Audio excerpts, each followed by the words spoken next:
alhamdulillah, the property that I'm on at the moment, we have a large yard and we've just built a poultry house. I basically call this house my laboratory. My wife and I have an interest in urban farming, where we can utilize the minimum amount of space for the maximum amount of produce. That's the business that we want to go into. On the short term, we're basically looking at the poultry business to be able to create enough income for me not to be in the UK, so to be permanently here.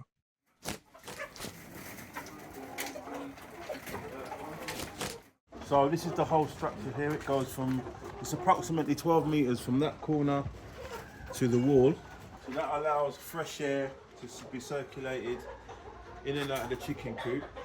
This chicken coop here is what we call the litter system, the dry litter system. So you'll have the tarpaulin spread out, and then you'll have wood shavings here. Yeah. So what will happen is this area here, once the chickens, they'll come to me at 1 day old. All right. So they'll be on this side for 2 weeks. Okay. We have to have light in here. The temperature has to be a certain amount. Okay. To rear them for the next 14 days. Okay. And the floor will be the tarpaulin, well, the cardboard, the tarpaulin, yeah, and then paper on top, because you can't have the chicks running about on sawdust, because the chicks can't make the difference or tell the difference between food and wood chips. So what will happen is they'll start eating the wood chip, choke and die. So we've got blankets and old sheets all the way around. So once we put a heat source in here, which will probably be by infrared light, or a charcoal pot, or some type of heat system to keep the brooder, as it's called, at a certain temperature. Because when you first get the chicks at a day old, they don't have any feathers, yeah? And obviously these are the waterers and the feeders for the chickens. And obviously as they get bigger, like these ones here, the smaller ones, these are for the chicks. Then after 2 weeks until they're slaughtered, we give them these big ones, all right? The tarpaulins at the front, obviously that's to stop the wind from coming in, because within those first 2 weeks they're very susceptible to colds and flu and illnesses, as well as diseases that chickens get, like Newcastle disease, for example. So imagine now, after 2 weeks, they're grown, they should have doubled or even trebled in size. So now we'll take half of what was in here and put on this side. And then that way we'll have wood shavings on this side, wood shavings on this side, and then we'll just feed, vaccinate them and water them for another 2 weeks. This little coop here, the full capacity is 350 chickens. So I'll have 175 on this side, 175 on this side, ready to slaughter within 28 days.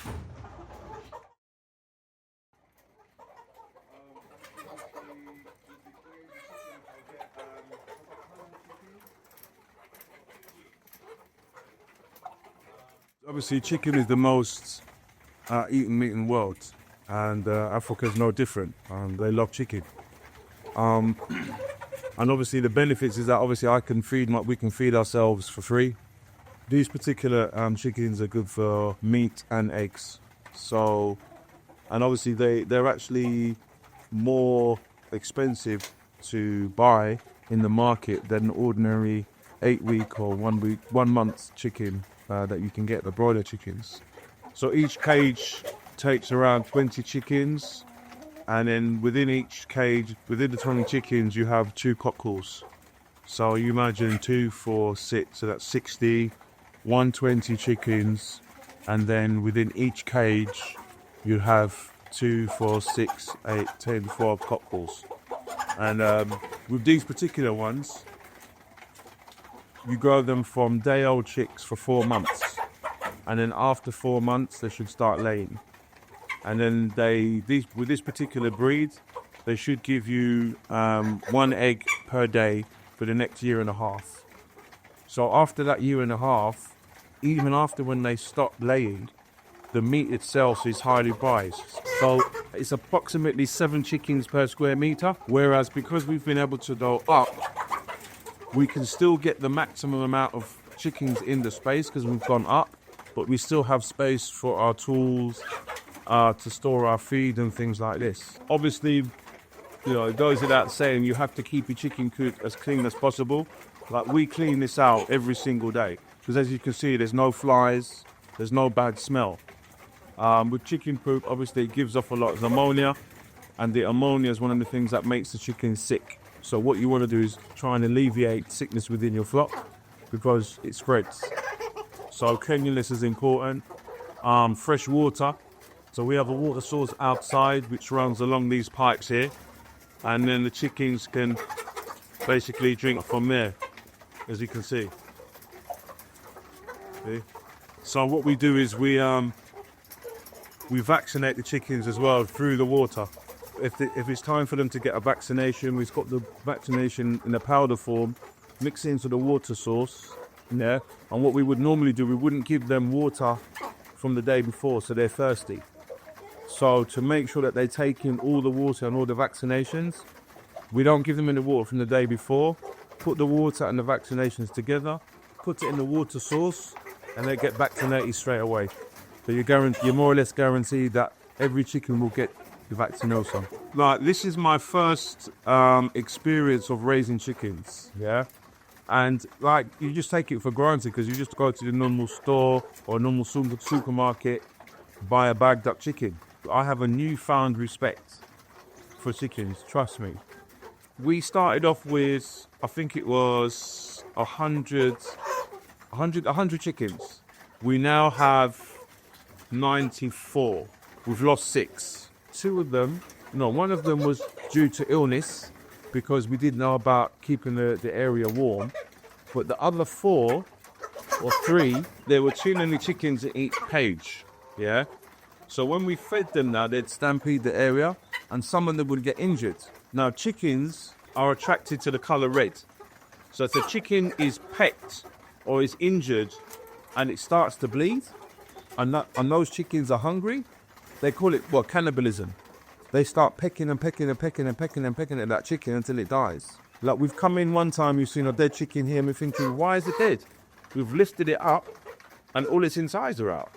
We came in a couple of days later, there was a dead chicken in this cave and a dead chicken in that cave for the same thing. So when we went and sought advice about it, they were saying, there's not enough minerals in their diet. So we went to the market, we bought a whole bag of cabbage, chopped it up, gave it to them. Same thing was happening. So we went onto YouTube, and YouTube basically says that at 420 days, you're supposed to clip back the beaks.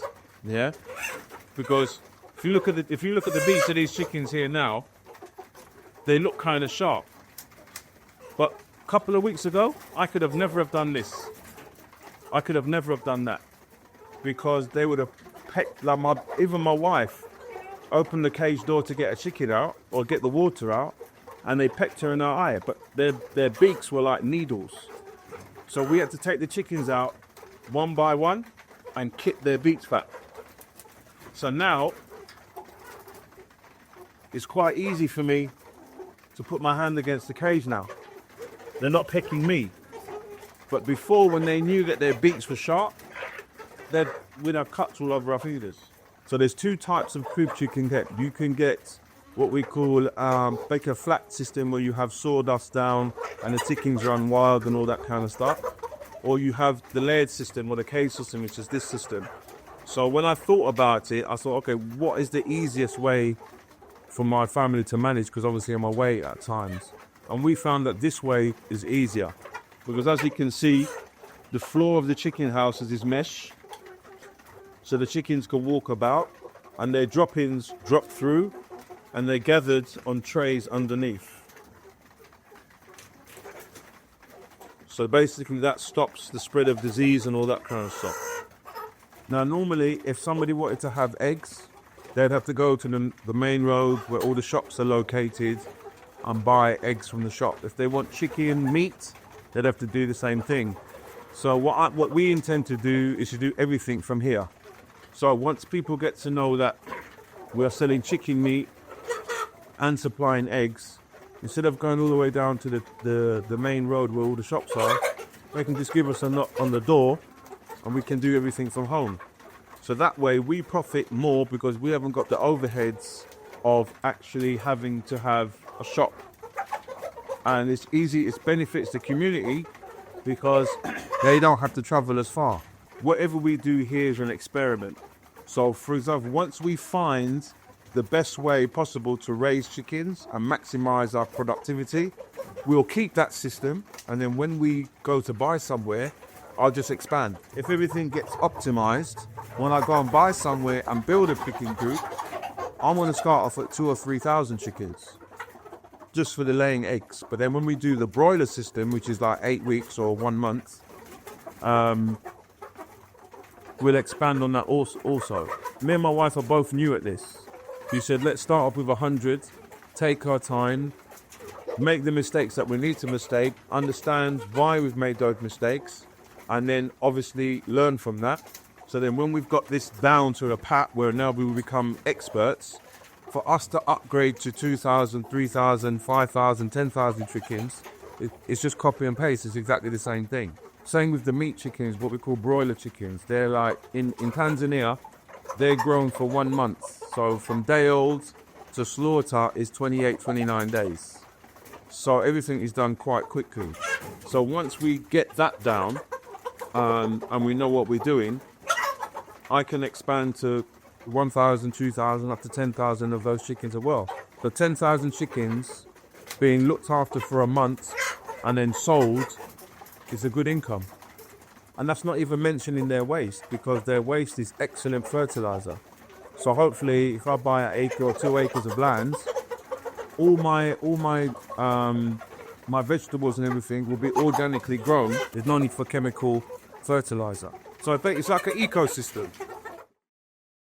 The next step now would be to save enough money to buy a piece of land, or buy a piece of land with a property on it, with the potential of expanding the poultry business so that we can create enough income on a monthly basis that I can continue the lifestyle that they have when I do decide to come here and live permanently. Get your copy of the Hijrah Handbook at book.makehijrah.com.